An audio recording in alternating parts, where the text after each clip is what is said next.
Ang Diskaya couple naman nasa ICI para sa pagdinig ngayong araw.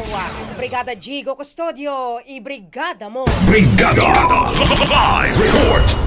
Dumating sa Independent Commission for Infrastructure sa Taguig City ang mag-asawang Curly at Sara Diskaya kaugnay ng investigasyon sa flood control scandal. Naka-bulletproof vest si Curly nang pumasok sa gusali.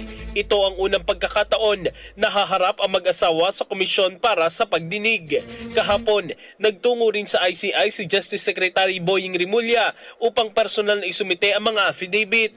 Napailing na lamang siya ng hingan na reaksyon sa kontrobersyal na finger heart gesture ni Sara, ngunit tumanggi itong magbigay ng karagdagang pahayag. Ayon kay Rimulya, patuloy pang sinusuri ng DOJ kung makaaapekto sa kredibilidad ni Sara ang kanyang aksyon, lalo't posible itong maging state witness sa kaso. In the heart of changing lives, ako si Brigada Jigo Custodio ng 105.1 Brigada News of Manila, the Music News Authority.